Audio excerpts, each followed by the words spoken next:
Merci, Monsieur le Président. Bonjour à tous. Tout d'abord, je remercie la Société marocaine de néphrologie pour l'invitation, pour que je puisse vous parler aujourd'hui d'un sujet très intéressant, très débattu, controversé, en l'occurrence la suppléance rénale et quand l'initier. Je vous avoue que quand le comité scientifique m'a demandé de faire ce topo, je me suis posé la question, qu'est-ce que je pourrais dire sur un sujet qui a priori connu, tout le monde connaît les indications de la suppléance, et là je me posais la question comment je vais meubler le temps qui me serait imparti. Mais quand j'ai commencé ma recherche bibliographique, là j'ai compris, donc rien qu'en les 5 dernières années, plus de 4000 publications sur le sujet, sur l'initiation de la suppléance rénale. Et plus que ça, si on regarde la tendance sur les dernières années, ce sujet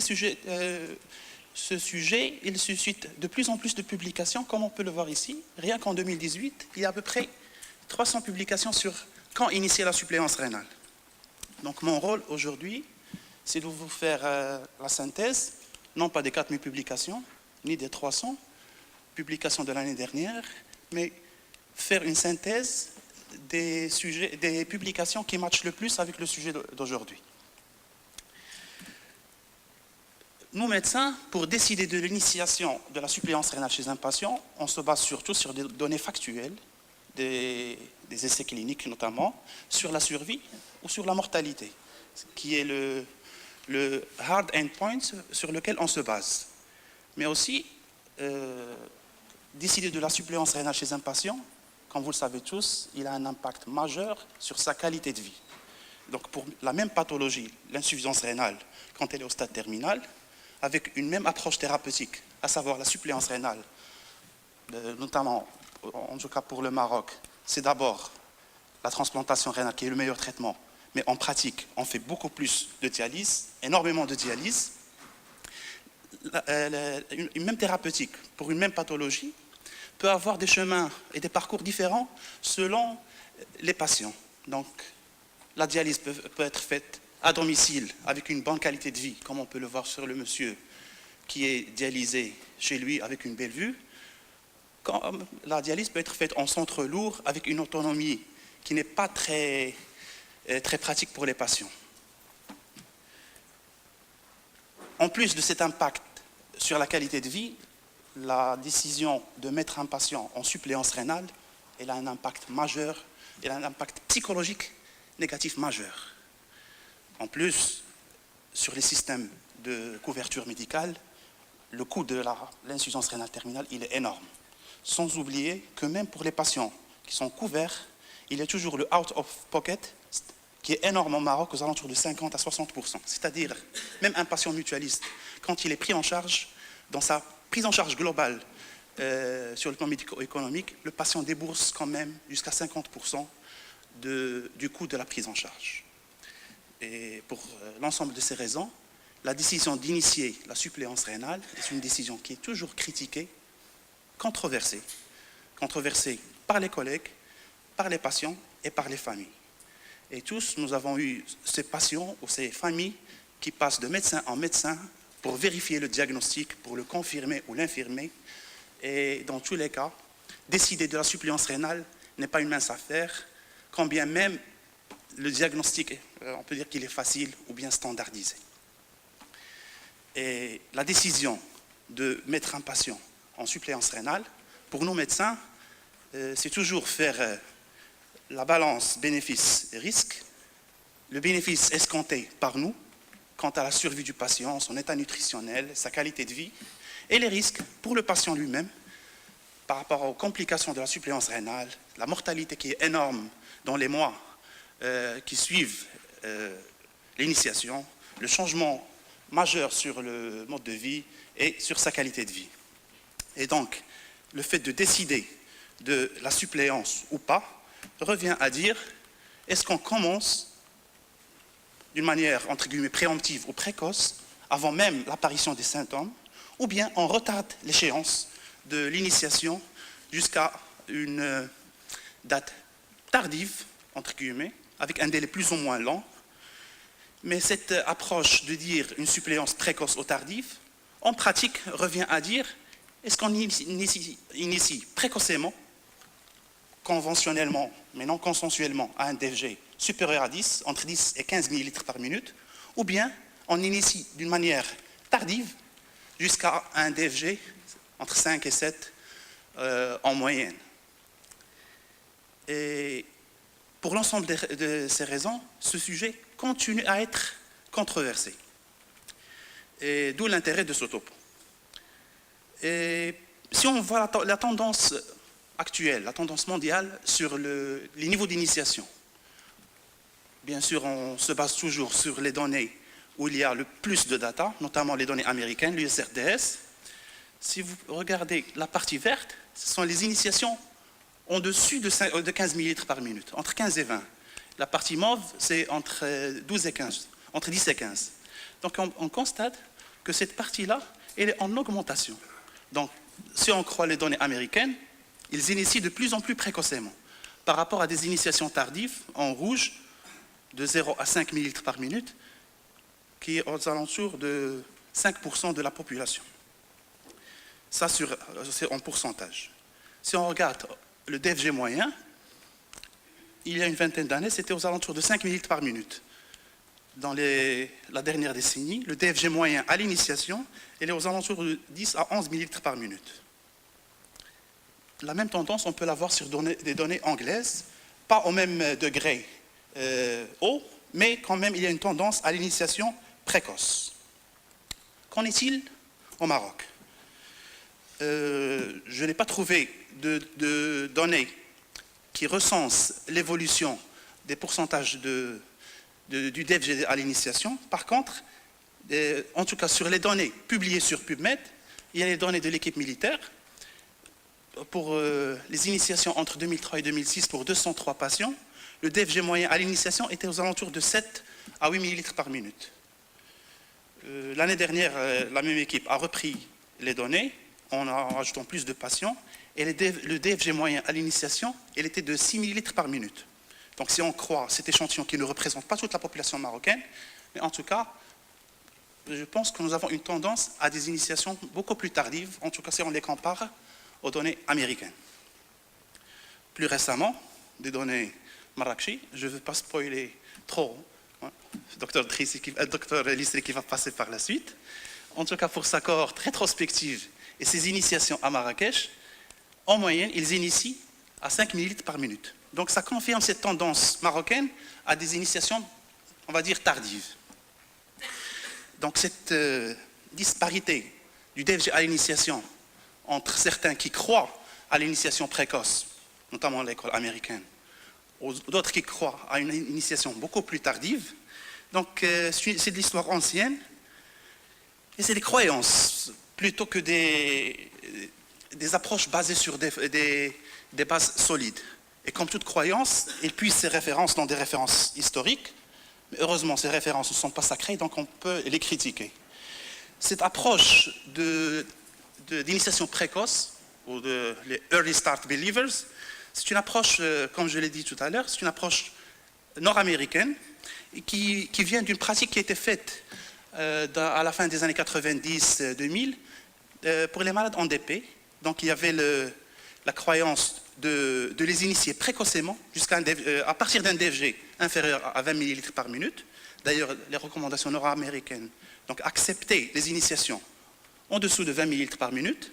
Donc, et il y avait la croyance, plus on initie précocement, avec une clairance hebdomadaire plus élevée, la survie, en tout cas sur des études de cohorte, était beaucoup plus importante qu'à des initiations tardives.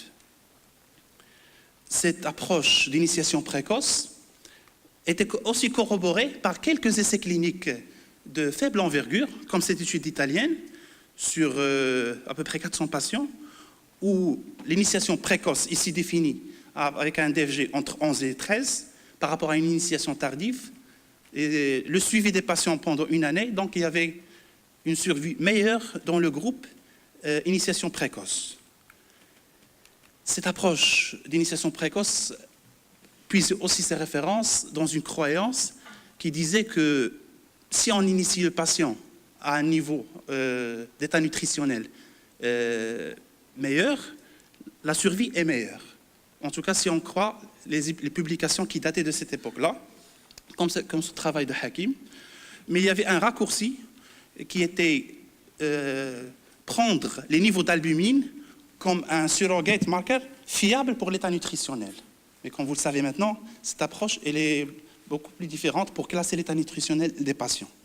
Et d'ailleurs, si on regardait les enquêtes faites à l'époque, comme cette enquête faite en marge de l'ERA EDTA 2000, bien sûr, les néphrologues qui ont répondu à l'enquête, 38% initiaient les patients en se basant sur des symptômes, 32% sur le niveau d'EFG, mais 20% des néphrologues initiaient les patients en se basant sur le niveau d'état nutritionnel. Donc quand ils voyaient qu'un patient a un état nutritionnel qui se dégradait, initiaient la dialyse. Bien sûr, cette croyance, tout le monde n'y croyait pas. Donc il y avait des gens qui s'opposaient à cette approche d'initiation précoce.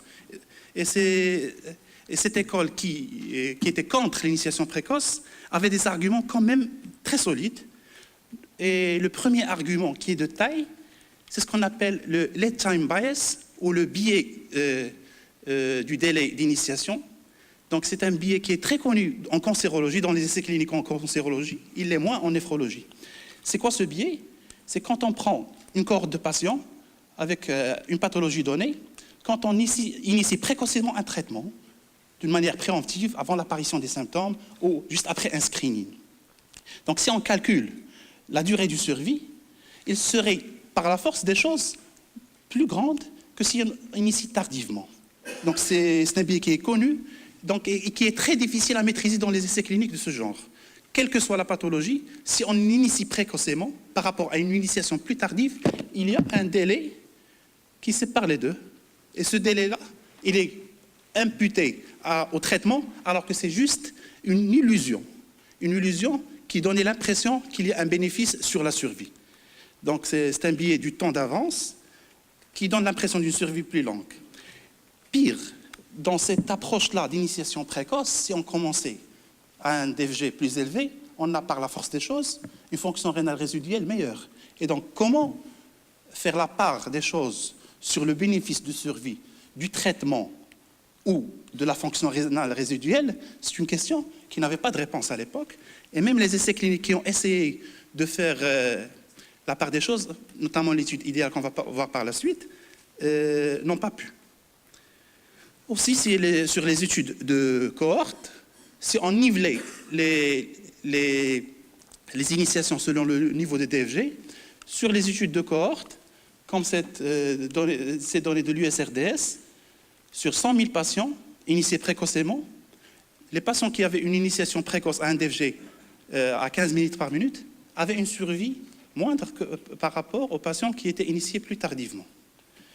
Les mêmes données ont été retrouvées sur les registres japonais, sur les registres de DOPS.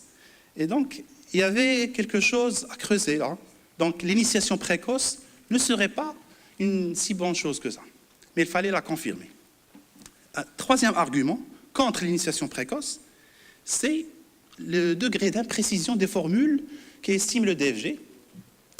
Vous le savez très bien, le DFG, par les équations MDRD, Cockcroft et même CKD-EPI, ils sont fiables dans les stades précoces de la maladie rénale chronique, et plus on avance vers le stade terminal, le degré d'imprécision devient énorme, jusqu'à plus ou moins 5 millilitres par minute d'écart type. Et un patient à 7 millilitres par minute revient à dire qu'il a un DFG entre 2 et 12 millilitres par minute.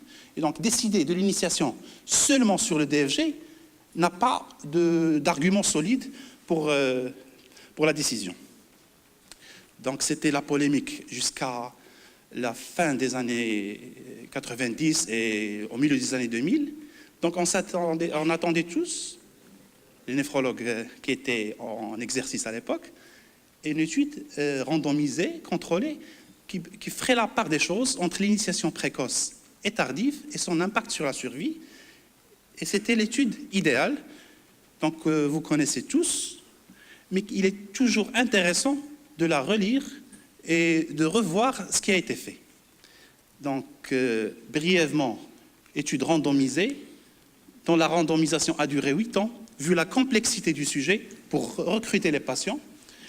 828 patients, donc un bras de 400 patients avec une initiation précoce, entre 10 et 14, et un bras initiation tardive, avec un suivi de 3 à 4 ans. Et le primary endpoint, c'était la mortalité de toute cause. Bien sûr, comme vous le savez, il n'y avait pas de différence statistiquement significative entre les deux bras, ni sur les critères secondaires, mortalité cardiovasculaire, infection, hospitalisation, etc., ni dans les analyses de sous-groupes, par tranche d'âge, par niveau de DFG, diabète ou pas, etc. Donc, l'étude idéale, a priori, donc, ne plaidait pas en faveur de l'initiation précoce. La mésédite, non, parce que cette étude a reçu beaucoup de critiques fondées, notamment sur le déroulement de l'étude, et c'est là où il faut vraiment rentrer dans le cœur de l'étude idéale pour puiser ces données. Si on regarde le protocole idéal, entre le design et entre le déroulement de l'étude, dans le souci du contrôle du billet de temps d'avance, donc le billet dont j'ai parlé tout à l'heure, quand on voit le délai de retard de mise en dialyse, il était en moyenne de 5 mois. Donc si on parle de précoce tardive dans l'étude idéale, on ne parle pas d'un patient qu'on va pas initier et on va le revoir dans 2, 3, 4 ans. Non. En moyenne, c'est une différence de 5 mois. Donc c'est la première remarque. La deuxième, qui est de taille, le DFG moyen, et non pas le DFG à l'initiation, à la randomisation, la différence entre les deux bras, elle était de 2 millilitres par minute, que ce soit en Cockcroft ou en MDRD. Donc la différence entre précoce et tardive, dans la réalité, elle était de 2 millilitres par minute. Et le troisième argument, qui est énorme, c'est les violations de protocole temps idéal. Dans le bras, initiation tardive, 3/4 des patients n'ont pas été initiés tardivement, mais plus précocement. Donc avant le 7 millilitres par minute. Et dans le bras, initiation précoce, à peu près 20% des patients ont été initiés tardivement. Donc il y avait un chevauchement énorme entre les deux bras. Et donc le PER protocole, c'est-à-dire les patients qui ont bénéficié du protocole designé, donc il y avait un chevauchement énorme et on ne pouvait pas faire l'analyse per protocole. Et là, l'analyse per protocole, il est capital. Entre ce qui a été designé, ce qui est dans les abstracts,